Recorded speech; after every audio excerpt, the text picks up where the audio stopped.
What did you say? Uh-oh. Come on over here. We get in this team photo here. Well, thanks so much for joining. We'll get started. It's great to be with you all. It's good to see such a packed room in here.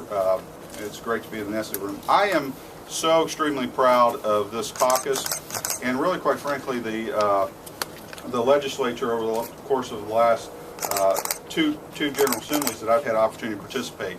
And I've said this quite often to many of you I know that have been in the press room with me taking some questions, and this might sound like repetition to those of you that we just sat down with, but when we really look back on what we've been able to accomplish over the last two former General Assemblies with Speaker Batchelder's leadership, we've really had opportunity to focus on strong recovery for our state, closing an $8 billion budget deficit, helping increase our credit rating in the state, cutting taxes for Ohio's businesses and the citizens so that we can continue to put money in their pockets, continue to grow jobs, and today we're at a 4.8% unemployment rate. And that's what we're all about in this caucus, of continuing to move the ball forward in the right direction, continue to do things that make Ohio's quality of life number one. More than 285,000 jobs grown. We've put $1.5 billion in the rainy day fund. We've got great legislators like Representative Johnson and Representative Sprague who've led an effort, including Representative Smith and others. They have led an effort on the opioid drug addiction issues that throughout the state, and there's yet more to come on that issue because Ohioans are our number one priority. The citizens of this state are our number one priority. Making sure that we continue that quality of life, making sure that we continue to move the ball forward in the right direction that provides in this General Assembly mobility and stability for our communities and for our families and for those that are in our state to make this quality of life number one. So what you're going to hear today is a little bit about our agenda and where we're going forward into the future. And I think it's exciting.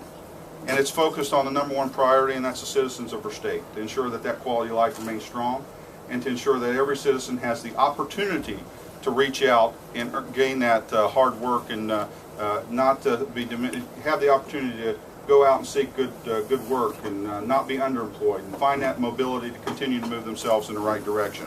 We're going to look at helping our minority communities, and most importantly, we're going to ensure that this caucus' number one priority is to not only help those minority communities and continue that eye on the citizens, but empowering women. And in February of this, coming up next month, we'll start a forum that I've asked Representative Coonsey and Representative Polanda to continue to have across the state that talks about just that and how do we help empower women throughout this state and continue to put them in the right area. You're going to hear a lot from a lot of our some of our leading members of this caucus, but what we're going to talk about is not so much priority pieces of bill, but our future determination of what we want to look at as a caucus. You're going to hear about Ohio 2020 and a 6-year plan that what we're going to look at is what we think in 4 pillars of this, which you'll see up here on our PowerPoint slide as things go, focusing on energy, focusing on education, focusing on competitiveness for our state, and most importantly, focusing on health care here for the state. So these are issues that we're going to be focused on, and if you think of Ohio as a stool, and what are those four pillars that keep us strong, those are the 4 areas and pillars that we believe keep this state strong.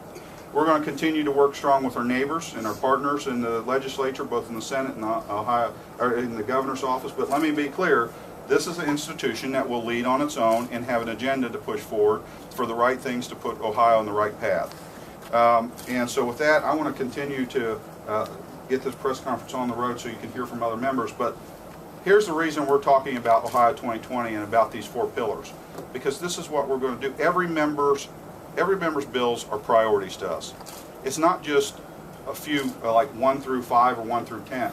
Our priority should be on a longer term focus. Our priority should be on how do we continue to sustain our state and how do we continue to allow people to move up and give them that mobility. And that's what we're going to focus on, and I hope you'll be excited by some of the things we hear. You've got 5 bills that we're going to talk about. I'm going to turn it over